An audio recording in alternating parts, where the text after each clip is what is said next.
I wanted to live a life of significance.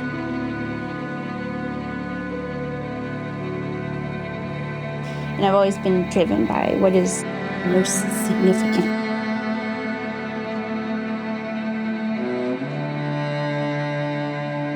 So that's why I was like, I will be a missionary, preferably to cannibals, because that seems like the most significant kind of Christian to be.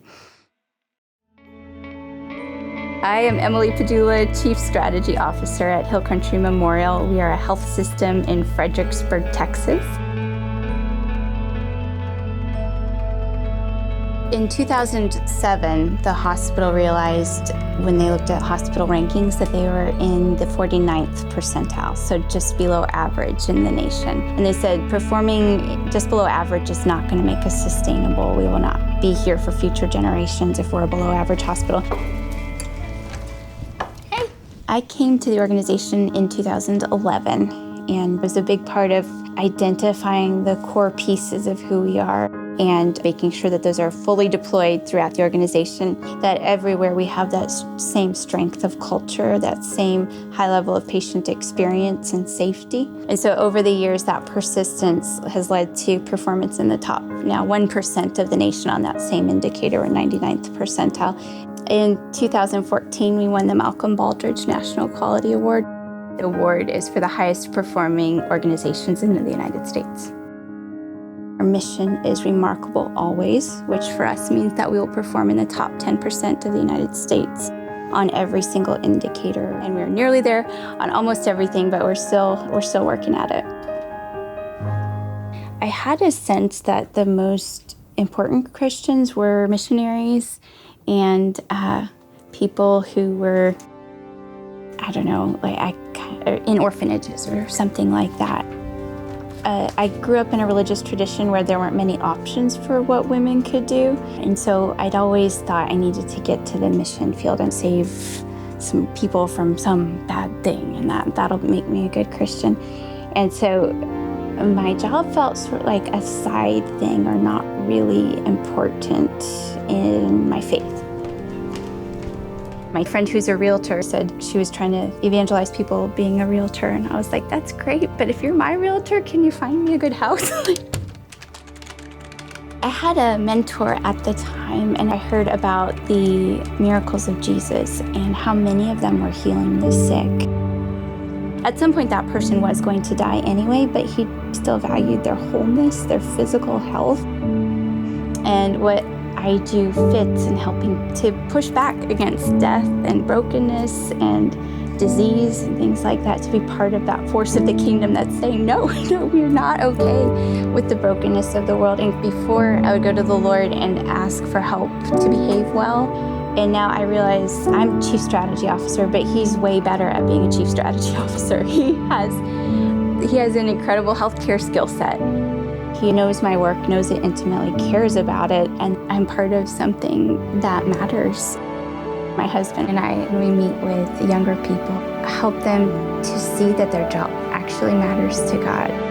In business, we have the opportunity to provide services to people that help them to thrive. And I didn't understand this before, but work is a good thing, and it really matters to care for people well in whatever way that we're called to serve.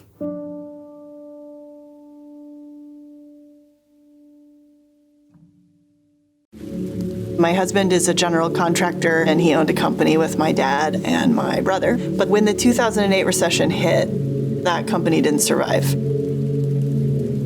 Our marriage also fell apart. My husband struggled with some addiction issues, and we went through a period of time where we thought, we're not going to make it. We went through hell.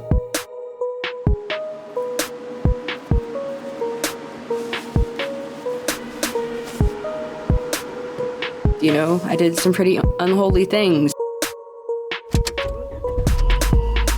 Meth, and then the Oxycontins. Trading sex even, so I had a place to sleep. I was out there running and gunning to the fullest. Started using harder drugs, methamphetamines being the one. Stole some cars and got caught. I knew there was a better way, and I knew I was better than this, and I had to do something about it. The idea of the Christian, go to church, put on the face on Sundays and got my ducks in a row. I think just exploded. It was gone.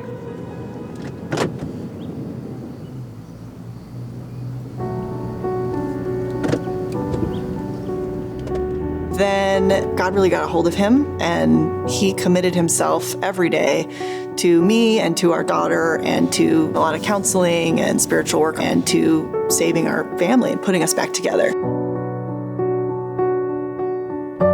And then at one point, one of our fellow developers said, hey, have you any interest in building again? The market had really picked back up here. We had connections. It would be easy for us to get the work. And we talked about it as a family and made the scary decision to just jump ship into starting our own business again.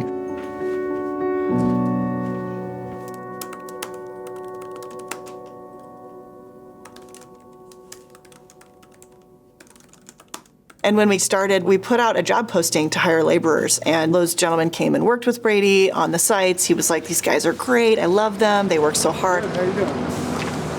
I was still doing quite a bit of site work at times, putting the tool belt on. I got you, yeah. It's the washer and the dryer. And that's when I got to know people, right? You talk to people on the site and start joking around with them and bantering and all that. Then you start to learn who they are and what makes them tick and what the struggles are. And I was not overly surprised to find that, all of them almost had a background. We ran background checks on them, which was terrifying, to be honest, to see, what they had done and what the experiences were.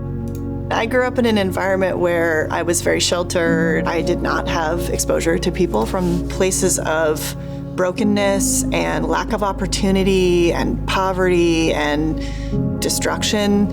I mean, I was very much in a bubble, and I wasn't smart enough then, wise enough to know that that was problematic. So when we first ran background checks on them, I immediately was like, oh my God, this is a problem. Like, are we sure? This seems unsafe. What are we doing here? But we also had recognized and reflected that we have our own story of struggle, our own toils and our hours of counseling. And we decided, let's just sit them down and ask them, what happened and have a conversation about it. And what we found was every single one of these men had had very significant childhood trauma. Turbulent upbringings, traumatic events in their lives. And we learned about the criminal justice system, about reentry in this country, about social injustices and inequities related to race and poverty. And the more we learned, the more we felt like we had to do something, because we realized that it related to our own brokenness.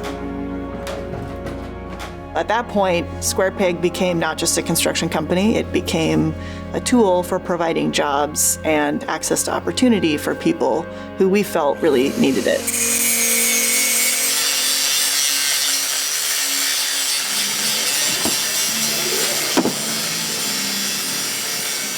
I dropped out of high school, framed houses for about 3 years, and then I quit and decided I wanted to go do drugs, and that's when I landed myself in prison the first time. Being an addict it's crazy. It changes your thinking, it changes your actions. I come from kind of a dysfunctional family. My parents were addicts, and we all used together. So all I knew was the addiction. I should not be nearly as functioning as I am, considering how many times I have flatlined. I was lost. I didn't know how to get back on my own 2 feet again.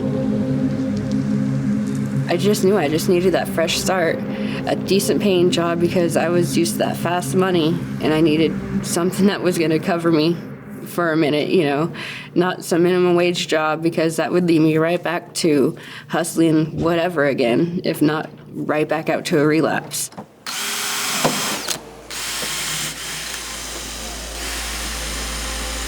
I was in treatment in the 12-step program. Somebody in the program heard that I knew what I was doing in construction, and then that's when I met Brady and Amy and started working with Square Peg Construction. And yeah, I mean, that's been quite the roller coaster. I mean, I'm not the most level-headed, calm person you would meet.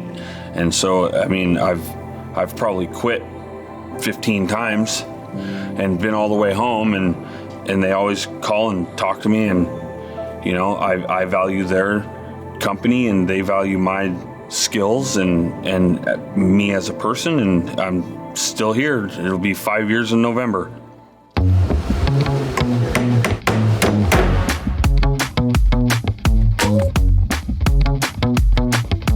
SquarePeg is a general contractor that builds residential and commercial buildings in the city of Seattle. And we do that with people that traditionally would not be employed, people that are coming out of prison, out of addiction, and out of homelessness. And then we found that mission alignment of the employees is incredibly important. We don't need to just build market rate, we can build lower income or affordable housing. Pallet was birthed out of SquarePeg as a disaster response modality, but then with the homeless crisis in our country the way that it is, has taken on a whole new life as a homeless shelter response tool. Our third company is called Weld Seattle, and it is a nonprofit organization that provides housing, employment connection, and wraparound resources to people that are exiting the criminal justice system, addiction recovery, and homelessness. So if someone needs housing and they're clean and sober, which they have to be to work here, then we can connect them with Weld and they can go live in a Weld house. The construction field is filled with people who have struggled in the past. The things that our people need are the same things that all people need. Safety, security, purpose, community. It's just harder for our people to find those things. They have this scarlet letter of you're a felon, you have this criminal background, and people won't relate to them in the same way. With that in mind, our goal here is to create a meaningful, accountable community where they can feel a part of something bigger than themselves, have purpose, have meaning, have value, dig into that deep, hard stuff and make it beautiful. I don't know what possessed them to work with a bunch of recovering addicts. I am a recovering addict, and it's comforting knowing that if I needed anything, any help, then I can reach out because, you know, that's what you need in recovery is a support group. We all are family. We all care about what is going on in each other's lives and how we can help each other. And with all these clean and sober people here, there's going to be less of a chance for me to slip when I have all this recovery already right here at work. I can work, sleep, breathe, recovery right here at work. But what really got my attention is they know that we are all worth a chance with whatever we've done, wherever we've been, and they believe in us. I believe I'm worth it. I know I'm worth it. I love myself today and who I've become. Within the Christian community, there's sometimes abandonment of people. They are scared of people that are formerly incarcerated, scared of people who have struggled through addiction. At some point, you have to re-engage with these people. All these people that we work with now that society would say are bad and wrong are in fact the very people that God is seeking to align himself with in their brokenness, in their hurt and their pain, and turn that into something beautiful in the world.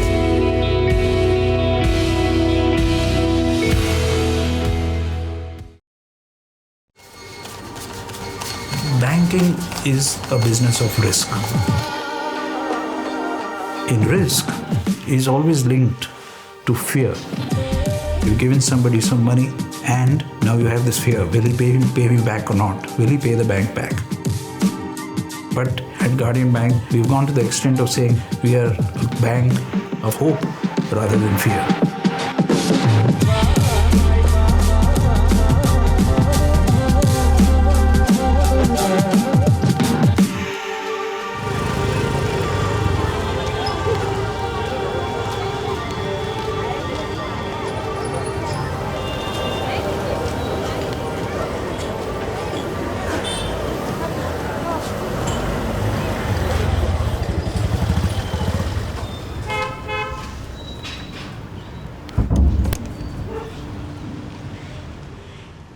என் பேர் சிவபாங்க. எனக்கு ஒரு பையன் ஒரு பொண்ணு.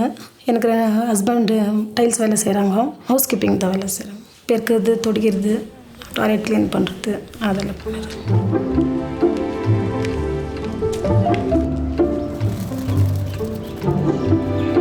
நான் வெளியே interest வாங்கியிருந்தாங்க. ஒரு பசங்க படிக்க வைக்கணும், வீட்டுக்கு பண்ணணுன்னா அது கொஞ்சம் ரொம்ப கஷ்டமாக இருந்துச்சு.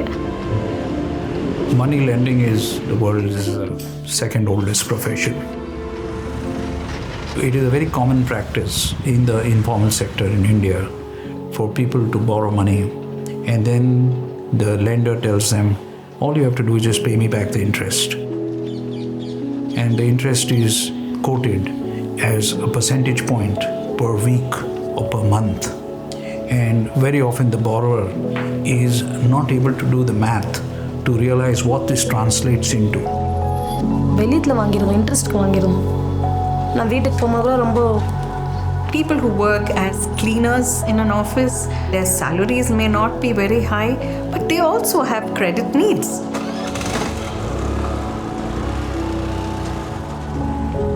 And I can tell you examples of people who have medical problems. Many of them didn't have even medical insurance. And then you have families where they wanted to fund their children's education. So invariably, sometime in the year, they needed finance. And if they didn't get that from bigger banks, they were going to money lenders. Very often the borrower is now become the victim of the lender. At best, he pays a huge amount of penalty for being poor. At worst, he will become the slave of the lender forever.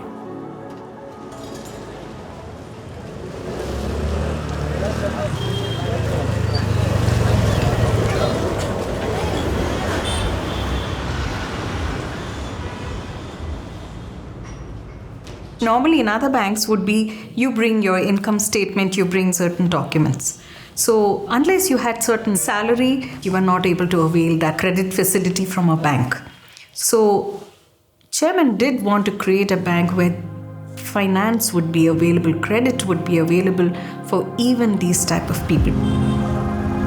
Because we wanted to take a more humane view and see how we could help them. Many people come to the bank and say, we have borrowed from the money lenders. Can you help us? So Guardian Bank pays the money lender and relieves them of that so that they're given a monthly installment which they're paying not just the interest but even the principal keeps getting reduced. ஏன்னா நம்ம salary இப்போ கம்மியாக இருக்கிறதுனால நம்ம இப்போ எந்த வேலை தான் செய்கிறோம். நம்ம ஆஃபீஸில் என்ன படிக்கலாங்க சார், அதனால நம்ம பிள்ளைங்களை படிக்க வைக்கணும்னு ஒரு இது இருந்துச்சுங்க. லோன் செல்வா சார்கிட்ட கேட்டோம், சார் இந்த மாதிரி நான் வெளியே இன்ட்ரெஸ்ட் வாங்கிக்கிறேன், அது கட்ட முடியலங்க, கொஞ்சம் நீங்கள் லோன் இது பண்ண முடியுமான்னு கேட்டேன்.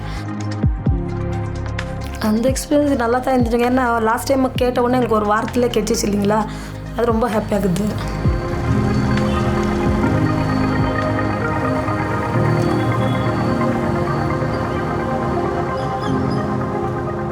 So in Guardian Bank, the way we look at risk is just not paperwork, but also talking to them and finding out more about them. Sometimes this doesn't happen in just one interview. We may need to call them back, and sometimes we ask for their spouse to come so that we are able to talk to them. Yes, there are people who have taken loans from us and who have misused the money, and then we have struggled to get it back. I still remember the early years when I used to process loans, and sometimes the committee would feel very uncomfortable. They would actually ask me, what's your gut feeling? And over the years, we have developed that sense as we talk to people, okay, this is going to work and this is not going to work. So there is an uncertainty there. And that uncertainty plus fear is now termed as risk. And the world over, we go into conniptions by credit scoring and all sorts of ways to mitigate that risk. And I'm beginning to feel more and more that we are able to be a successful bank because a lot of people here are people of faith. They're used to this uncertainty, but they color that uncertainty, or they infuse hope into that uncertainty, which allows them to be people of faith. And in fact, you can't join Guardian Bank if you worked for another bank. You have to be fresh, pre-minted commerce graduate with a first class. And then you are put through a training where we weed out people who think that they are too good for the client who comes to see them. You have to serve by empathizing with the person sitting opposite you and going that extra mile to do whatever is in your power to help him with his financial problems. That is how you manifest your faith.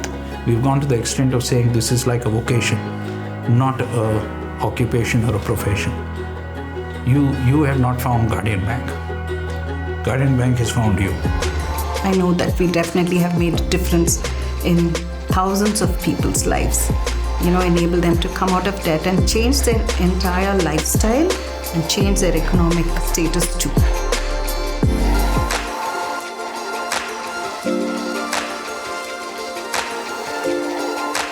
நம்ம garden bank ஒரு நாள் help பண்ணிச்சுங்க பசங்க education ஆகட்டும். அதனால தான் சரி இந்த bank தான் எனக்கு ரொம்ப பரவாயில்லன்னு நினைக்கிறேன் நான்.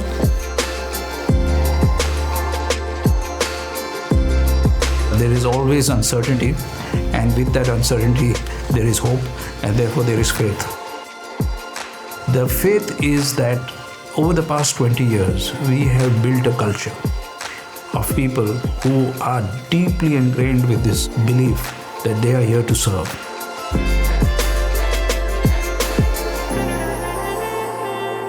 And so we dare to call ourselves a bank of hope, and we hope that we still are worthy of that title.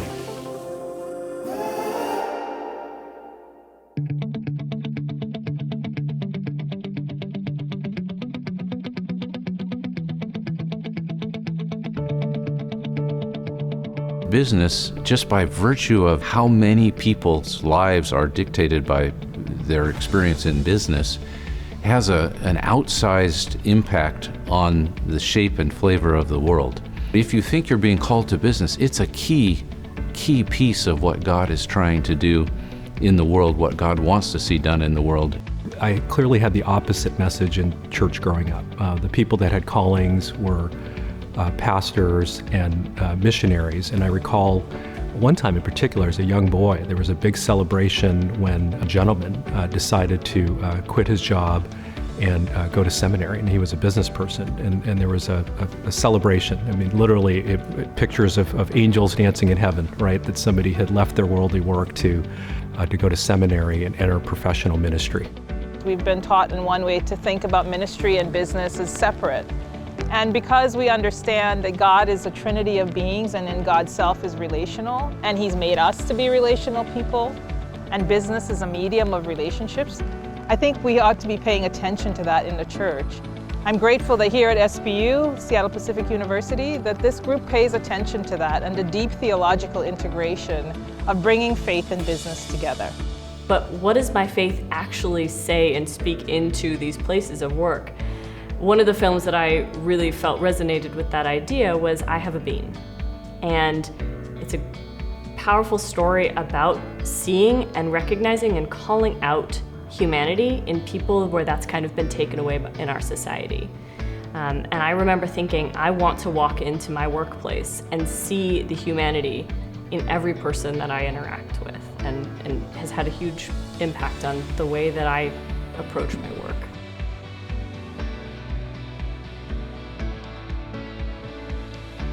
You really need exemplars in order to help students form their moral imagination. And so I knew by stories I already knew about and others we were starting to find that we could really radically retell the story of how Christianity and our faith can influence business and change the world for the better. It is important that business people who get up and go to work in business every day see themselves as a continuance of building the kingdom of God. It's not just on Sundays that our Christian faith comes alive. It's all the other 6 days of the week when we're interacting in those relationships. Go and be great at business, but be great at business with God's agenda in mind. Be asking, how can my business better serve? How can it serve the broader community by providing products and services that enable that community to flourish? And how will I be able to help create jobs that are meaningful and creative for other people to engage in?